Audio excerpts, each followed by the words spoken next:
Bismillahirrahmanirrahim. Assalamualaikum warahmatullahi wabarakatuh. Alhamdulillahilladzi syarrafa hadzal wujud bi ba'tsati akrami nabiyyin wa azzi maulud sayyidina maulana Muhammadil muqaddasil mahmud bis syafa'atil uzma wal hawdhil mawrud wa ala alihi wa sahbihi ila yaumi la yanfa'u malun wala banuna illa man atallaha biqalbin salim. Amma ba'd. Yang sama-sama kita muliakan dan kita cintai, para habaib, zuriat junjungan kita Nabi besar Muhammad sallallahu alaihi wasallam, guru-guru agama yang kita muliakan, dan juga tadi para habaib yang ulun tidak bisa menyebutkan satu persatu. Yang tadi ada mungkin dari Tarim, katanya ulun dengar, fa antum ya Sayyidi min Tarim, insyaallah Tarim fan Aidit, masyaallah, insyaallah khair. Mudah-mudahan keberadaan mereka di tempat kita menjadi menambah keberkahan dari Allah Subhanahu wa taala, dan guru-guru yang berhadir, para alim ulama, tokoh-tokoh masyarakat yang ulun tidak bisa menyebutkan, namun semuanya mudah-mudahan kita semua mendapat nazrah dari junjungan kita Nabi besar Muhammad sallallahu alaihi wasallam. Alhamdulillah, syukur kepada Allah Subhanahu wa taala, Allah mengumpulkan kita di dalam majlis maulid, di dalam majlis melaksanakan daripada salah satu sunnah Rasulullah, yaitu adalah tasmiyah, yang mana mudah-mudahan ini menjadi wasilah anak-anak kita menjadi anak-anak yang baik, anak-anak yang saleh dan salihah. Dan perkumpulan kita ini mudah-mudahan termasuk apa yang disebutkan di dalam Al-Quran, Udzkuru ni'matallah idh kuntum a'da'an fa'allafa baina qulubikum fa asbahtum bi ni'mati ikhwana. Kita dengan berkat Nabi Muhammad berkasih sayangan, dengan berkat Nabi Muhammad kita bersatu, dengan berkat Nabi Muhammad kita saling memaafkan dan kita saling menolong. Karena apa? Umat Nabi Muhammad adalah ummatun marhumah, umat yang dikasihi oleh Allah Subhanahu wa taala. Dan alhamdulillah tadi dilaksanakan tasmiyah. Ini adalah salah satu sunnah yang sangat dianjurkan, memberikan nama yang baik dan minta doa kepada orang yang baik atau orang yang alim, orang yang saleh, supaya anaknya menjadi anak yang berkah. Dan ini sudah ada dari zaman baginda Rasulullah sallallahu alaihi wasallam, yang mana ketika itu Asma binti Abu Bakar, kakak Siti Aisyah, mengikuti hijrah ke kota Madinah. Sampai di kota Madinah, Asma binti Abu Bakar melahirkan seorang bayi laki-laki, dan bayi laki-laki ini dibawa kepada baginda Rasulullah sallallahu alaihi wasallam. Ketika sampai kepada Rasulullah, bayi tersebut disambut oleh Nabi, kemudian diberkahi Nabi dengan doa dan nama yang baik, dengan nama Abdullah. Kemudian Rasulullah beliau minta ambilkan korma rutab, kemudian beliau masukkan, kemudian mentahnik korma tersebut ke mulut bayi, yaitu Abdullah yang diberi nama tadi. Wa barakan Nabi sallallahu alaihi wasallam, dan mendoakan dengan keberkahan. Kemudian Rasulullah sallallahu alaihi wasallam beliau meludahi Abdullah bin Zubair tersebut. Asma binti Abu Bakar sangat gembira karena apa? Anaknya didoakan Nabi, diberi nama Abdullah, dan kemudian diludahi oleh Nabi Muhammad sallallahu alaihi wasallam. Kemudian Asma binti Abu Bakar mengatakan, wallahi awwalu syai'in dakhala ala batni waladi lariku Rasulillah sallallahu alaihi wasallam. Sungguh sangat beruntung aku, pertama kali yang masuk ke dalam perut anakku adalah liur yang mulia, yaitu Nabi Muhammad sallallahu alaihi wasallam. Dan alhamdulillah dengan berkat doa Nabi Muhammad, liurnya Nabi Muhammad yang beliau berikan kepada Abdullah bin Zubair menjadi seorang yang alim, perawi hadis, dan beliau menjadi gubernur Mekah karena doanya Nabi Muhammad sallallahu alaihi wasallam. Dan Abdullah bin Zubair jugalah yang merenovasi Baitullah sampai sekarang ini, yang mana dulu terjadi ada kerusakan. Jadi Abdullah bin Zubair inilah yang merenovasi, memperbaiki, mengembalikan Baitullah yang dulunya rusak karena ada terjadi kebakaran. Semua itu adalah karena keberkahan junjungan kita Nabi besar Muhammad sallallahu alaihi wasallam. Dan ini menjadikan salah satu contoh kepada kita di antara yang harus kita laksanakan, walaupun anak yang kelima, anak yang ketujuh, anak yang kesembilan, anak yang ke-13, jangan kita merasa berat untuk tasmiyah ataupun memberikan nama yang baik, kemudian minta doa, minta berkah, minta tahnik daripada korma yang dimasukkan ke mulut bayi yang baru lahir. Mungkin kadang-kala setiap tahun misalnya mungkin tiap tahun bisi anak, tapi kadang-kadang tiap tahun bertasmiyah dengan menyembelih kambing, ya cukup salamatan yang secukupnya. Orang-orang Bahari kan anak ada sampai 13, ada sampai 10 anak-anaknya. Kalau kita alhamdulillah ini kan 2, 3 anak. Tapi kan yang penting kita bawa anak kita kepada orang yang saleh, kepada orang yang alim, kepada orang yang berilmu, supaya mereka mendapat keberkahan, yang mana keberkahan itu menjadikan anak-anak kita menjadi anak yang saleh dan salihah. Demikian juga dulu di kota Madinah, Rasulullah SAW apabila beliau keluar dari masjid setelah sembahyang subuh berwirid, kemudian setelah berbicara dengan para sahabat keluar dari masjid, Rasulullah beliau ditunggu oleh wanita-wanita yang ada di kota Madinah sambil memegang mangkok. Yang mangkok itu berisi air. Kemudian wanita-wanita tersebut minta supaya tangan Rasulullah dicelupkan ke dalam mangkok tersebut untuk mengambil berkah tangan yang mulia Nabi Muhammad SAW. Mungkin bagi orang yang anti barakah, yang mengatakan itu bid'ah dan yang lain-lainnya. Namun innal ladzina yubayyi'unaka innama yubayyi'unallah. Tangan yang mulia baginda Rasulullah penuh dengan keberkahan.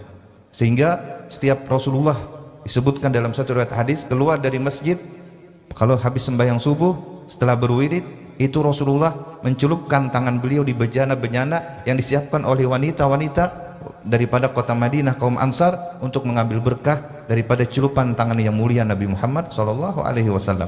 Sehingga anak-anak di Madinah itu orangnya cerdas-cerdas, mereka pintar-pintar, mereka menjadi orang-orang yang baik, orang-orang yang saleh. Karena apa? Karena ibunya mengambil berkah daripada Nabi Muhammad SAW untuk anak-anaknya. Ini pun demikian menjadi contoh kepada kita supaya kita mengambil berkah orang-orang yang diberkahi oleh Allah Subhanahu wa taala. Dan juga dicontohkan oleh Ummu Sulaim. Ummu Sulaim ini adalah ibunya daripada Anas bin Malik. Rasulullah itu sering ke rumah Ummu Sulaim. Apabila ke rumah Ummu Sulaim, Rasulullah tertidur, itu Rasulullah terkadang berpeluh, dan peluhnya itu disimpan atau ditanai atau disimpan oleh Ummu Sulaim, dikumpulkan oleh Ummu Sulaim, sehingga peluh Rasulullah dikumpulkan oleh Ummu Sulaim, dimasukkan ke dalam botol, sehingga ditanya oleh Rasulullah ketika terbangun, ma fa'alti ya Ummu Sulaim, engkau sedang berbuat apa? Kata Ummu Sulaim, ulun mengumpulkan peluh yang ada di diri pian ya Rasulullah. Untuk apa? Untuk memberikan kewangi-wangian kepada badan atau tubuh daripada anak-anak kami ya Rasulullah. Asabti ya Ummu Sulaim, apa yang engkau kerjakan adalah benar, tidak salah. Inilah keberkahan yang diberikan Rasulullah kepada anak-anak yang ada di kota Madinah dan kepada ibu-ibu yang mereka mengambil berkah daripada Nabi Muhammad SAW. Bukan itu aja, pernah Rasulullah meminum air daripada satu tempat yang dari girbah, yang mana bekas daripada bibir Rasulullah meletakkan minum, ketika itu dipotong oleh sahabat, oleh Ummu Sulaim, kemudian disimpan untuk mengambil berkah daripada Nabi Muhammad SAW. Demikian juga rambut Rasulullah disimpan oleh para sahabat, sehingga ada satu kitab yang disebut Tabarrukus Sahabat bi Athari Rasulillah SAW. Semua para sahabat, walaupun mereka bersama Nabi, makan dengan Nabi, berjihad dengan Nabi, sembahyang dengan Nabi, belajar dengan Nabi, tapi mereka sangat kuat syiddatul mahabbahnya, tabarruku bi athari Rasulillah sallallahu alaihi wasallam. Karena atabarruku bi atharin nabi yuqawil arwah.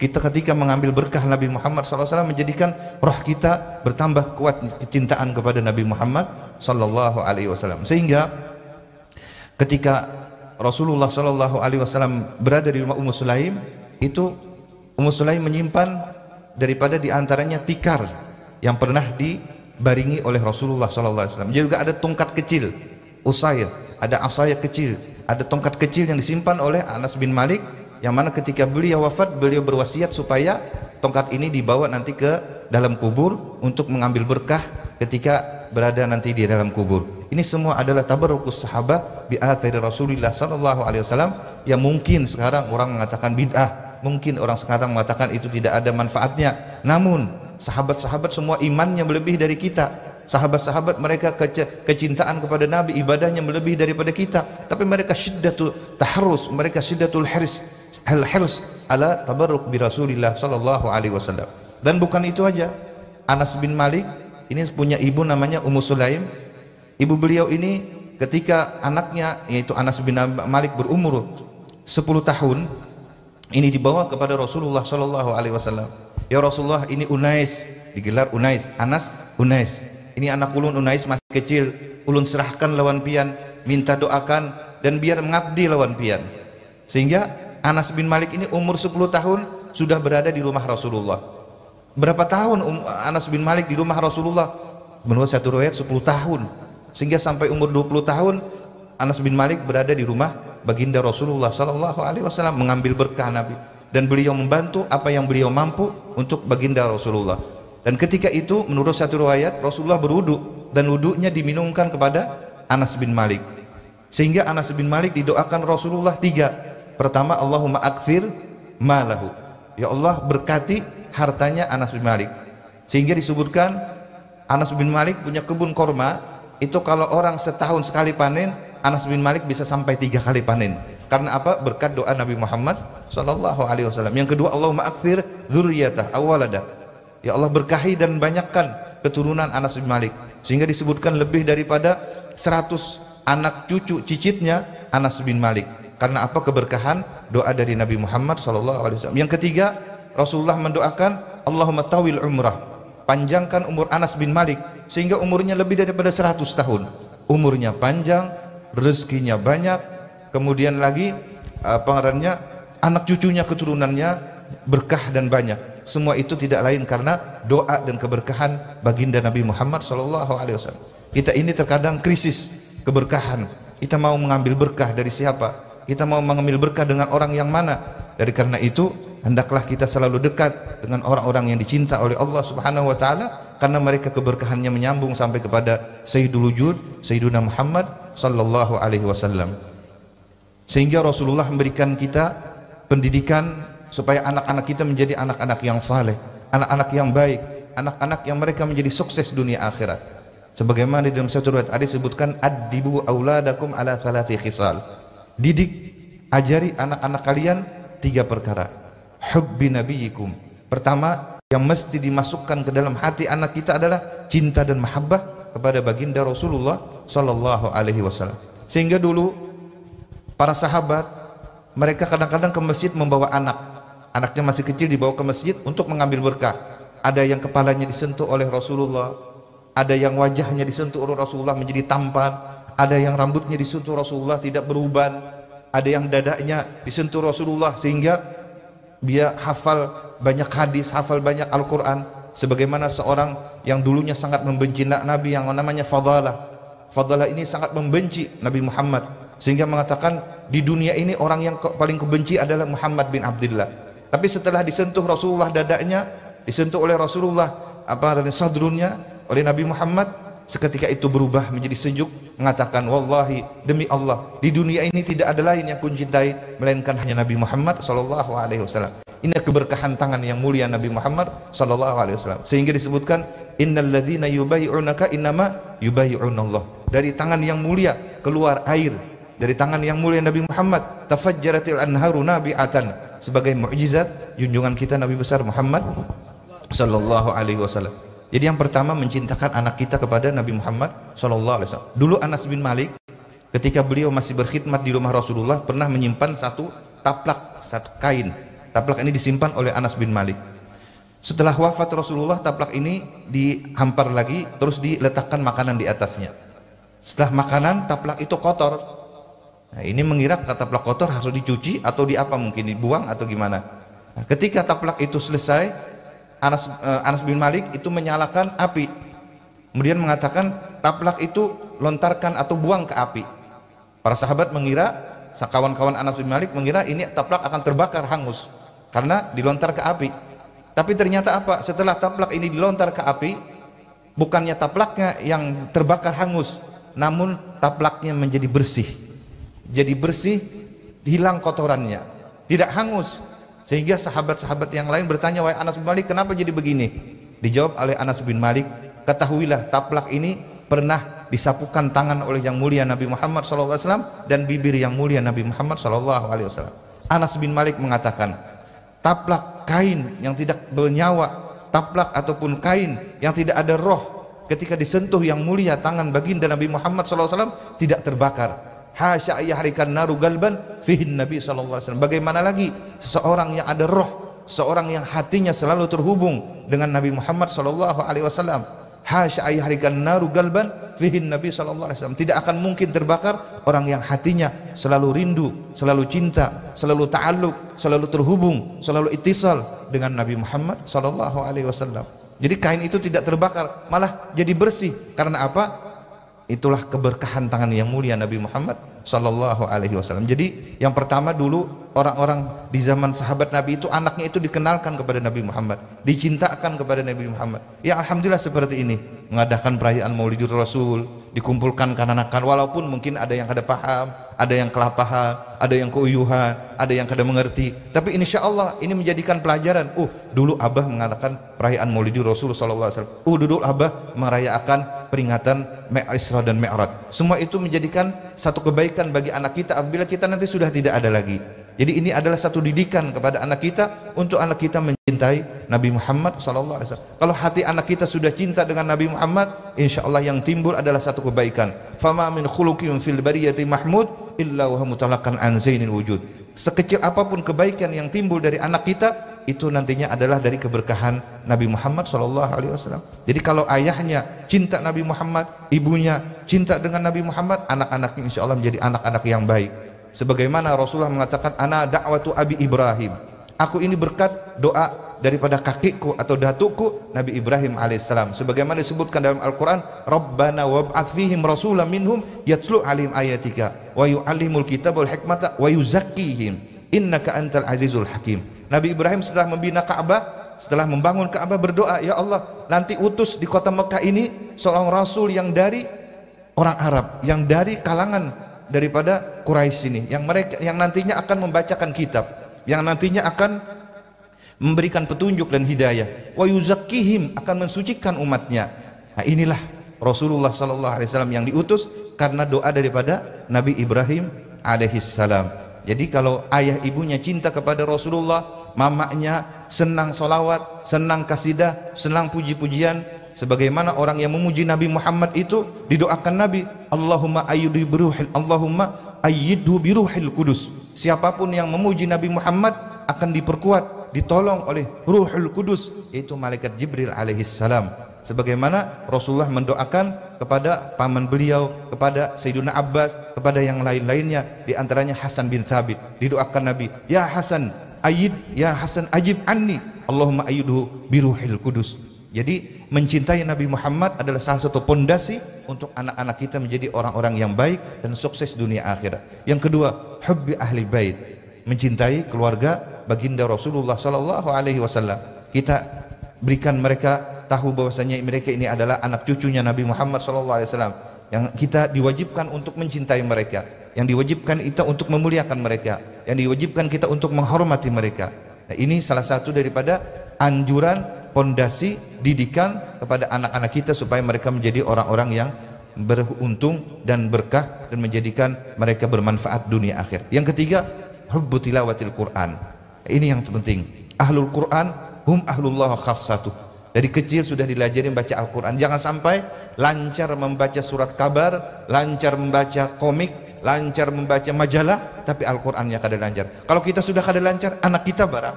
Kalau kita sudah kada bisa, anak kita barang. Supaya mereka ahlul Quran hum ahlullah wa khassatuh.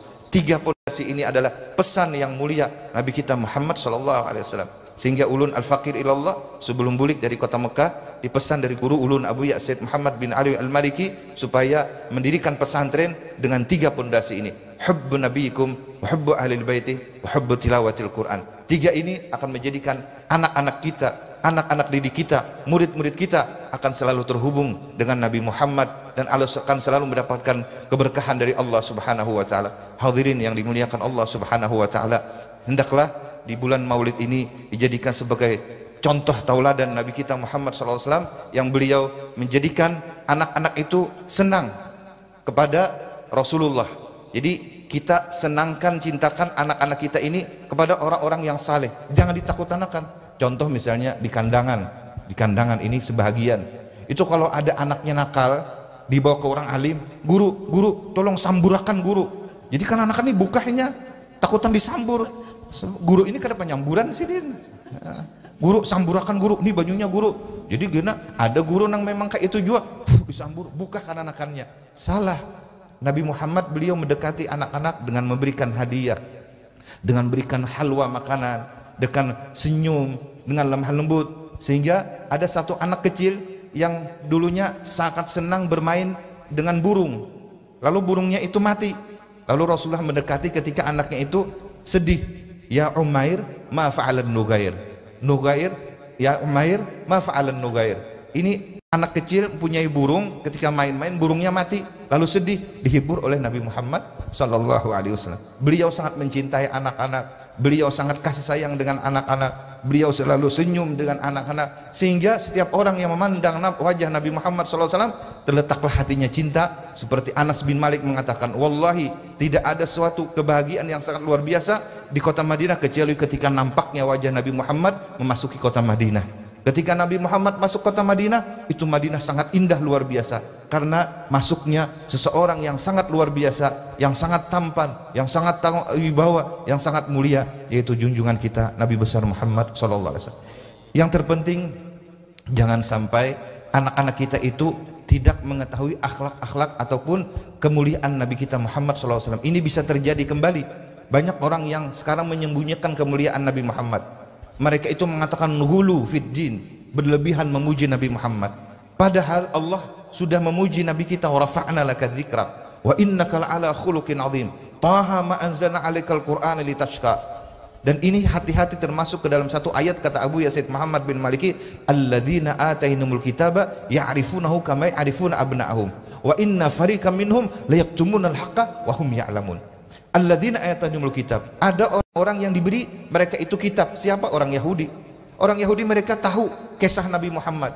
Allamani abi Taurat illa sifran wahida. Aku dilajari oleh ayahku kitab Taurat, tapi ada satu lembar yang disimpan oleh ayahku. Wa yudkhiluku fi sunduk, dan disembunyikan di dalam peti.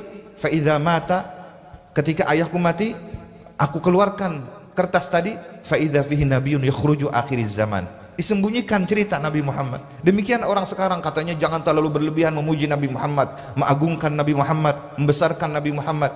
Sedangkan Allah memuliakan Nabi kita Muhammad, wa rafa'na laka dzikra. Alladzina atainumul kitaba, yaitu adalah orang Yahudi yang mereka diberi kitab tapi mereka menyembunyikan sifat Nabi Muhammad, kemuliaan Nabi Muhammad. Ya'rifunahu ay ya'rifuna awsafa Muhammadin. Mereka mengetahui sifat-sifat Nabi Muhammad. Kama ya'rifuna abna'ahum, sebagaimana mereka mengetahui anak-anak mereka. Siapa yang tidak kenal dengan anaknya?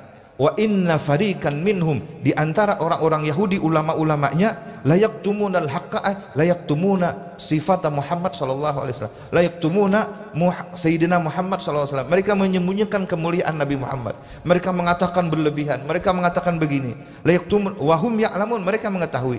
Hati-hati jangan sampai kita termasuk ke dalam apa yang disebutkan dalam Al-Qur'an tadi. Karena apa? Ada di antara mungkin orang-orang yang mengatakan terlalu berlebihan memuji Nabi Muhammad SAW, terlalu berlebihan mengagungkan, membesarkan Nabi Muhammad SAW. Sedangkan Allah memuliakan Nabi kita, wa rafa'na laka dzikrak wa innaka la'ala khuluqin azim. Sampai kata Abu Yazid Muhammad, Allah bersumpah dengan negeri Mekah, karena Mekah tempat lahirnya Nabi Muhammad SAW. La uqsimu bihadzal balad wa anta hillun bihadzal balad. Demi kota Mekah, yang mana kota Mekah itu adalah tempat lahirnya Nabi Muhammad sallallahu alaihi wasallam. Mudah-mudahan keberkahan Nabi Muhammad Allah datangkan kepada kita, Allah berikan kepada kita, anak-anak kita, zuriat kita menjadi anak-anak yang mencintai Nabi Muhammad, keluarga Nabi Muhammad, mencintai Al-Quran, mencintai ulama dan orang-orang salihin, dan menjadi mereka semuanya orang-orang yang selalu mengamalkan apa yang dianjurkan, yang disunahkan oleh junjungan kita Nabi besar Muhammad sallallahu alaihi wasallam. Mudah-mudahan Allah Subhanahu wa taala mengampuni dosa-dosa kita,